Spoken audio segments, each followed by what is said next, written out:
Hello and welcome to this week's Why Football podcast with me, Echizadoku, and Michael Dryden. You're in luck. To celebrate Bayern's Champions League win, we're giving away either their home shirt or their away shirt as a prize. To be in with a chance, you simply have to rate us 5 stars on Apple Podcasts and leave a comment. To be in with a chance to win, we will announce the winner on our next episode and on our Twitter. Do you like that, Jordan? I love it. Absolutely love it. Oh, good. Big fan. Glad to hear it. How are you doing anyway?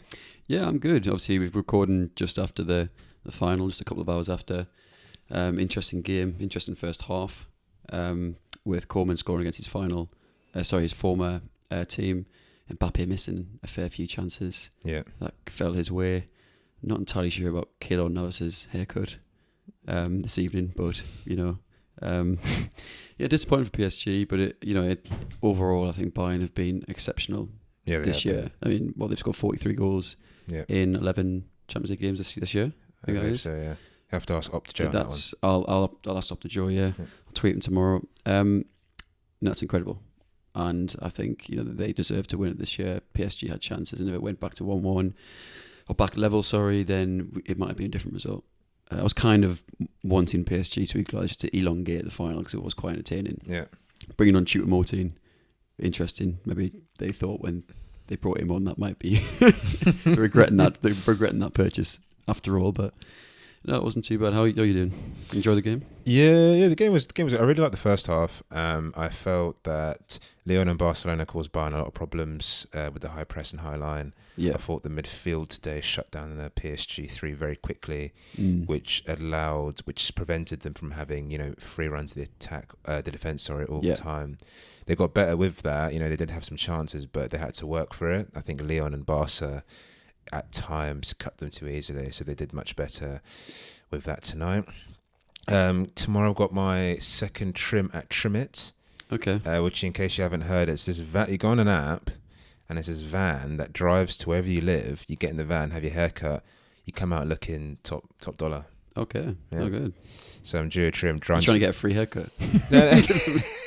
Promotional. Yeah. That's pretty decent. Arsenal making waves in the transfer market. Yeah, for once. Yeah. Gabriel Margales, rumoured to be signing tomorrow. Arsenal fans. Actually, so there's a picture where he's in a car on his Instagram, and Arsenal fans have managed to work out by the sky colour and the fact that he's sitting on the left-hand side in the vehicle that he's in where England. He might be, So they worked out, they're like, oh yeah, that sky is similar to London at this time, and the car he's in is on the left-hand side, therefore he's in England. It's called the Met Office just to find out. I just love the lengths fans go to track down players.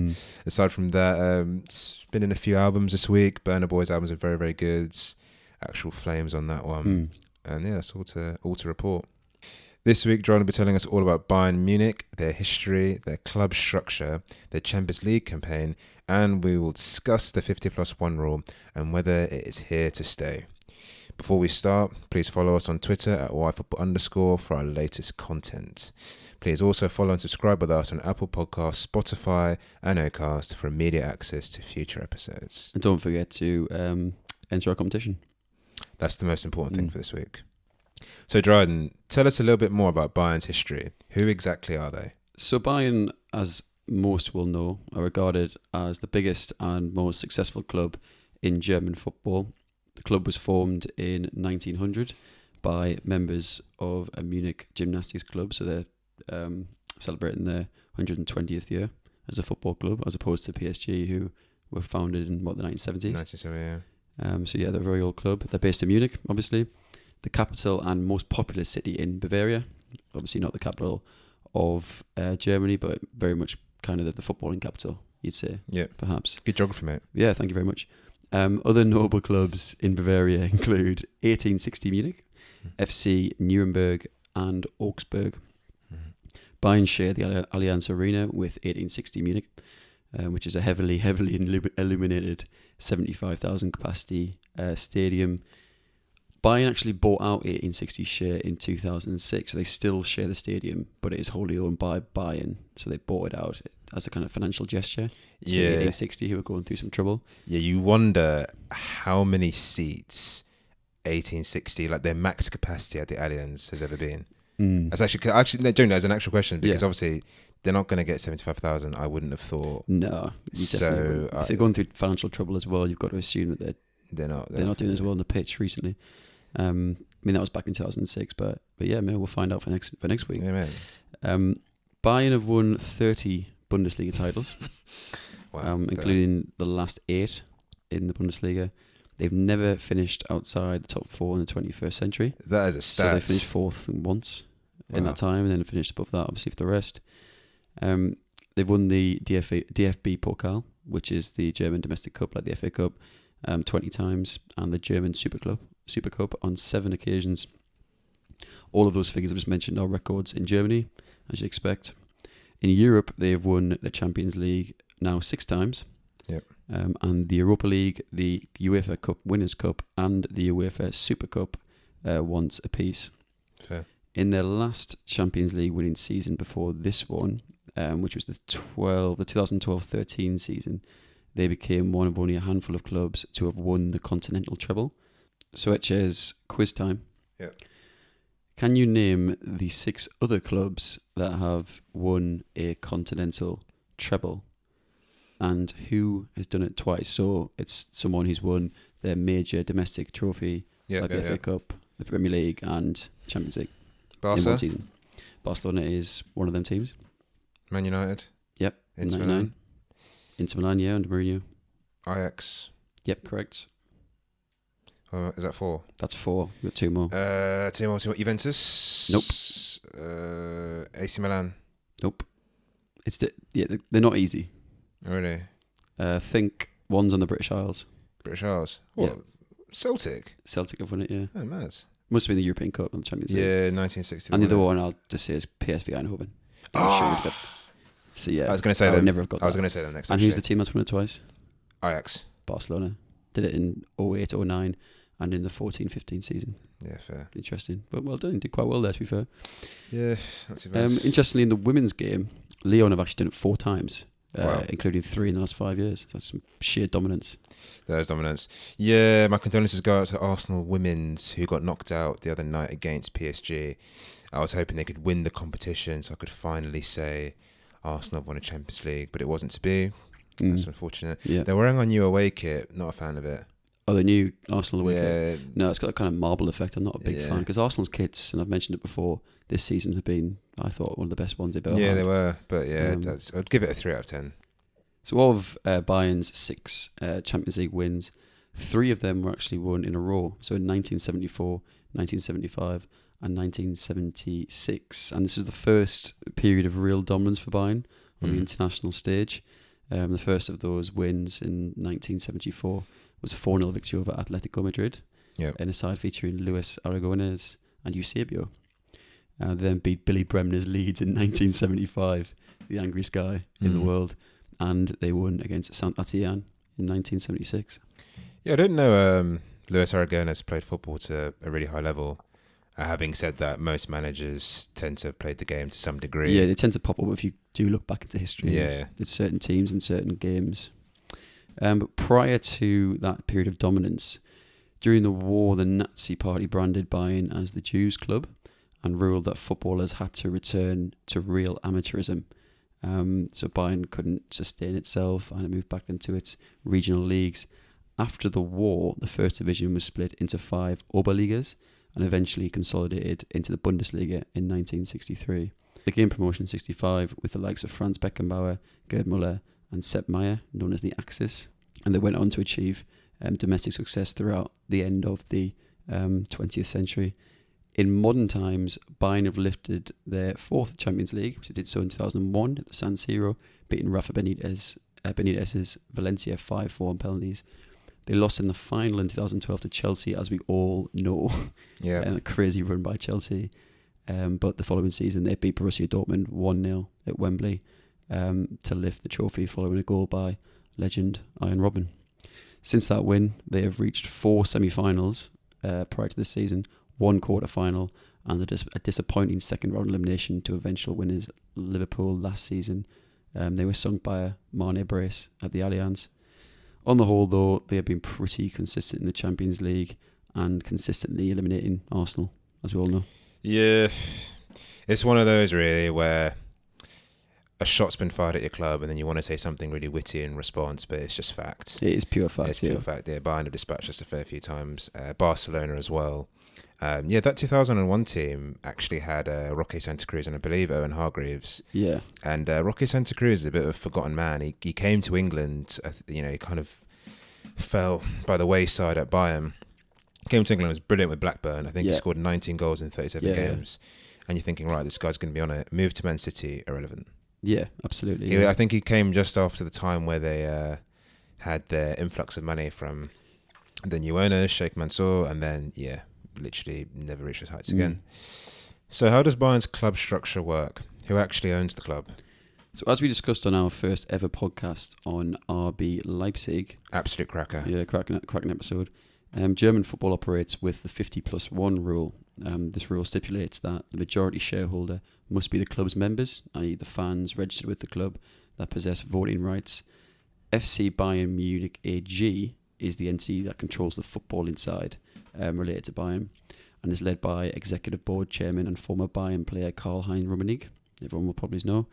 The AG also includes board member for sport or Director of Football Hassan Salihamidzic. We also mentioned our Director of Football podcast. Former goalkeeper Oliver Kahn is also an executive member of the AG and will replace Rummenigge as CEO in 2022. So it's very much more of a ex-pro kind of football inside to the AG because they control all the footballing matters. Interestingly, Rummenigge has called for the end of the 50+1 rule, saying it makes it difficult for German teams to compete in Europe, saying that everyone is worried and fearful that we will lose competitiveness because they are at odds to a team like PSG or Man City because they can't, or a club cannot kind of get that sort of capital because they can't be owned by a corporation like someone like Man City can be. There are clubs that are already exempt from the rule as well, such as Bayer Leverkusen, Wolfsburg and Hoffenheim, due to their long-standing links with German corporations such as Bayer and Volkswagen. Obviously, Leipzig have clearly circumnavigated the rule coming in, as you know a lot about Ches, and so it could be argued, well, if it can be circumnavigated in this way and a corporation can actually come in and take over a club, then what's the point having it? Is it just limiting the existing clubs and members of the league? Yeah. A vote was held in March 2018 where 36 clubs from the first and second division voted to retain the rule. So John obviously highlighted that our first pod discussed that 50+1 rule in depth, and the Director of Football pod as well is a really, really good episode to listen to if you want to hear Dryden struggle to pronounce some European names across the... I mean, cheeky Bergistan, which I thought I'd go for again, is very, very much... Yeah, Dryden was sweating a fair bit on that pod. Another pod who's sweating a fair bit on, which you should also listen to, is like FFP pods, where Dryden was struggling to count.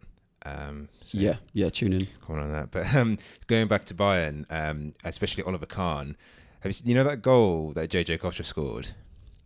Where he's rounded the keeper 3 or 4 times, he's Cruyff turn in the box. That's what I think about whenever you mention the name Oliver Kahn. You shut your eyes at night. Yeah, just 4 beds. But yeah, that's a fantastic goal to watch if you haven't seen it. Yes, the AG, the football inside, are 75% owned by Bayern Munich EV, which consists of close to 300,000 members. So these are like the fans and the registered kind of voting members. It was those members alongside the other 25% that own the club privately that voted in former Adidas CEO Herbert Heine at the end of 2019. The other 25% that's not owned by the fans or the members is owned by Audi, Allianz and Adidas, who each have an 8.33% stake in the club. Allianz were the last to purchase their shares, paying 110 million euros in 2014. And with that sale, Bayern paid off the remaining debt on the Allianz Arena 16 years early. The AG also has a supervisory board, which is chaired by the EV president Herbert Heine. So it's very much the link between the side that actually holds or owns the club and the actual football inside. So the AG. I mentioned Hassan Salihamidzic, regarded as Bayern's sporting director. Alongside members of the AG, he's responsible for the first team, the FC Bayern campus, all coaches and the associated backroom staff and departments. As you mentioned on that Director of Football pod, you never know for sure if decisions such as sacking a manager, for example, are purely down to people such as him, or come from pressure from the people who actually own the club. Yeah, definitely. But Niko Kovac was ultimately dismissed at the end of 2019 and was replaced by Hansi Flick in November 19. Initially only on an interim basis, but this was made permanent in April of this year following a run of 18 wins out of 21 in all competition. We'll speak a bit more on him later. Bayern's financial report as well, to go back to the money side, for the 18-19 season reported revenue of 750 million euros and an operating profit of 146.1 million. And what was interesting about that, as at that point it was Bayern's 27th consecutive year with a profit. So you compare that to other finalists, PSG, who I think it's in the last 9 seasons have posted a loss of around 5 times. Yeah. Because obviously they've put money into the club, and the club itself has run at a loss when I think they spent 1 billion in that time. Correct. So stark difference there. According to Deloitte, Bayern are currently 4th in global revenue with a reported revenue of 660 million euros at the most recent date in 2020, behind Man United, Real Madrid and Barcelona. Really decent. Yeah, Niko Kovac is actually now at Monaco, so best of luck to him there. Hope he does well. That level of revenue, though, is mad. It's crazy, yeah. I had a look at them in the league table, and Dortmund are the second highest German club on there, and they're nearly 300 million behind Munich. That's crazy, isn't it? And it's just no wonder why it's impossible for these German sides to compete when Bayern are so much stronger financially. Yeah. Like, you have to... You just can't. It's nearly impossible. So how did Bayern progress through this season's Champions League? Well, how much do I really have to say? As I mentioned, Bayern won 6 out of 6 in the group stage, scoring 24 goals and finishing on a plus 19 goal difference. Okay. They defeated Red Star Belgrade 3-0 and 6-0, Olympiacos 3-2 and 3-0, and they won 7-2 at Spurs, as we're all very aware of. A result that perhaps signalled the end for Pochettino. Sergeant Gnabry scoring 4 of them goals. You can't, in any circumstance, let an away side start dancing on your pitch. That's what 7-2 is. It's not football anymore. And then Gnabry afterwards saying that London is red. It's just the ultimate embarrassment, really. Yeah, inject that into my veins. I love that one. That was great. Yeah, Gnabry tore him to shreds. It was just, you just can't. I just think there's sometimes teams get beaten really badly. You cannot let a side come to your ground, new ground as well, and then just score 7 goals. Yeah, if it was a knockout, I could kind of see why they would just be throwing everything at it. But you're in a group format in a round robin, so you still kind of need your goal difference to be, decent. Yeah. So in the knockouts, they beat Chelsea 7-1 on aggregate. The second leg being played in COVID times. In Lisbon, Bayern dismantled Barca 8-2. Canadian Alphonso Davies sending Nelson Semedo for 1 or 2 hot dogs on that particular evening. And then Bayern went on to beat Lyon, a game in which the French side started quite strongly, cut through Bayern, as you said, but Bayern had too much quality in the end, and Serge Gnabry bagged the brace alongside a goal from Robert Lewandowski, or Robert Lewandowski, as Thomas Muller said in his post-match interview. Got 0 laughs. Like, literally no one even didn't get an eyelid raised. Gnabry, the porridge celebration is my FIFA go-to. If I score another team. Oh, really? I go to that every time. 9 goals for him in the Champions League this season. Lewandowski has 15. Almost finished on 15 now. And in same numbers, given they played 10 games to get to the final, they finished on 11 and 43 goals. So that'll be an average of just over 4 goals a game, which is very impressive. Yeah, so a question I have for you quickly is, how long have you been working on your maths for? Quite a long time. It's been, to get to this level now. It's getting good. You get to a level of calibre like I've reached. Yeah, it's getting good, mate. Yeah, thank you very much. Can try 5 times tables next. Why did Thomas Muller ever think Lewandowski would catch on? What, Lewandowski? Lewandowski. When someone cracks a joke, you're like, oh, no. I mean, the press men as well. Like, you're in the room. If you're like in that press conference as a footballer, everyone's eyes on you. Everyone wants to be your friend. Yeah. No one even laughed. He said it twice. He said it twice for effect. So tell us a bit more about Hans-Dieter Flick. How do Bayern shape up under him? So as mentioned, Flick was given a new contract through to 2023 by Salahamidzic. which is quite long, you'd think. 3 years from this point, even like before the Champions League is kind of fizzled out. He turned down a move to Stuttgart at 18, actually as a player, to finish his training at a bank, which is quite interesting. After several years at amateur side Bammental, Flick was appointed as Hoffenheim head coach in 2000, helping drive the club's development over the next 5 years, earning promotion from the 4th to the 3rd division. They're now, I think, in the Bundesliga or the Bundesliga 2, so they've done a lot better. He now has the freedom of Bammental, which means very little, but he has that freedom. He also runs a sports shop there. Nice. Interesting. So if you're in Bammental next weekend, check it out. Flick then had a brief spell on the coaching staff at Salzburg under Giovanni Trapattoni before becoming a World Cup winner as assistant to Jogi Löw, and then became sporting director for the German Football Association after that World Cup victory. He returned to Hoffenheim in 2017 before a sabbatical from football until 2019, where he returned as assistant coach to Niko Kovac. That's his first head coach role since hit the Hoffenheim in 2005. Bayern mostly use a 4-2-3-1 to Flick. That becomes kind of a 4-1-4-1 in a defensive posture. Kimmich sits in front of the TBs with Lewandowski pressing, and then the winger, depending on which side of the pitch we're on, joins that particular press. A wing back and a central midfielder would also join, with the other full back pushing across to form a 3, and Kimmich kind of shuttling across as the anchor in front of that to provide protection. In possession, Bayern typically overload one side before switching rapidly to the other, which is actually quite similar to how Atalanta play as well, which owes to the athleticism and flair of the likes of Davies and Benjamin Pavard, who's actually one of them players who he did play centre back. He probably is underrated as a kind of a attacking wing back, but his goal in the World Cup was he won goal of the tournament, didn't he? Bonkers goal, unbelievable.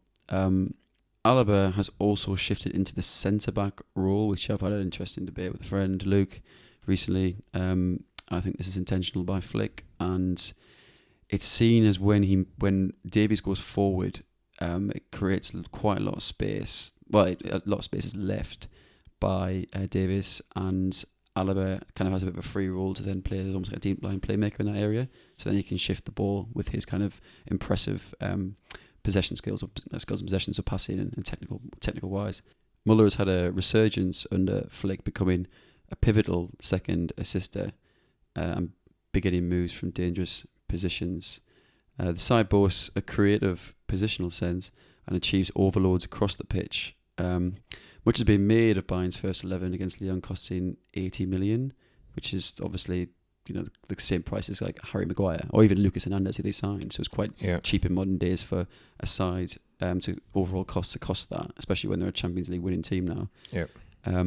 Players such as Gnabry, Alcantara, Coleman and Perisic were all strong additions. It looks like Alcantara might leave, and they were brought in from overseas. But the value they've achieved in domestic signings, you'd have to say, is probably owed to their status as Germany's dominant side. In terms of that monopoly. So Goretzka and Lewandowski both came in on a free contract, a free transfer.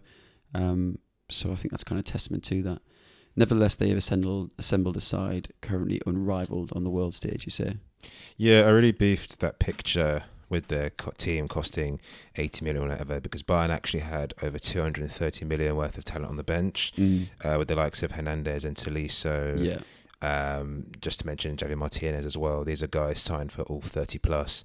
In Hernandez's case, 72 million or whatever it was. And as you rightly said, their dominance in the German league gives them a unique advantage. For example, Gnabry, who I love dearly, was bought from Arsenal to Werder Bremen for 4 million, but then moved to Bayern after scoring 10 goals in 22 league games for 13 million. So I reckon at the time he must have been about 20. He's just scored 10 goals in 22 league games, probably his first season playing that consistently for that long. Yeah. I assume he signed a 5-year deal. Yeah, he went for, a £10 million profit. It doesn't make sense to me. Yeah. Behind the scenes, their dominance, I think, is quite clear for all to see. So I think what is an interesting discussion to take off from this season's Champions League, especially now that Bayern have now won the Champions League, Would we regard Robert Lewandowski as the best striker in the world? Does he now get his dues that perhaps he hasn't had before? You'd say he's less revered than Mbappe and someone like Neymar, even though Neymar doesn't typically start up front, because he doesn't necessarily boast the same kind of athleticism and technical skills. So like he isn't as enjoyable to watch as say an Mbappe, because he's kind of seen as a bit more of a kind of ruthless striker, almost a bit like Ruud van Nistelrooy. He has 15 goals this season, as I've mentioned in the Champions League, which is only 2 off the record, held by Messi, who's on 17. And he's now won the Champions League. So is he considered now one of the best strikers, not only in the world, or the best in the world, but one of the best of all time? I think that's an interesting argument. I do feel, as well as him not having the kind of flair that some players have, I do feel that being a player in the German league as well can be a factor.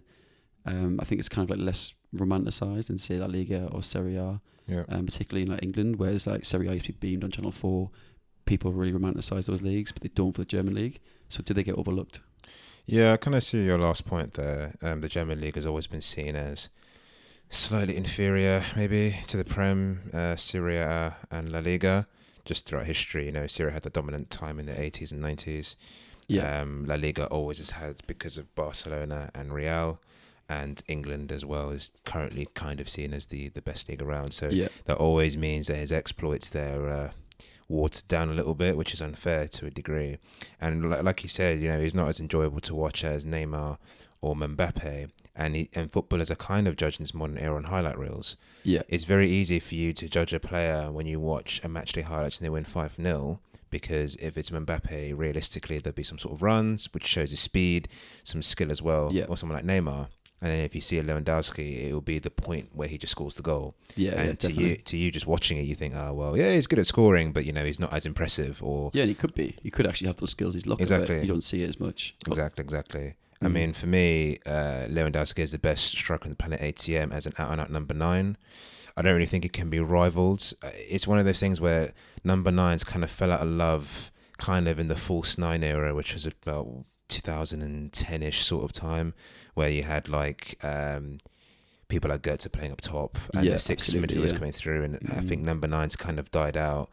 It seems to be coming back in fashion now. People like Haaland coming through, as the big sort of guys coming back, but they're always seen as less glamorous due to the lack of flair that you mentioned. Haaland's a good comparison. Yeah, exactly, and maybe background as well.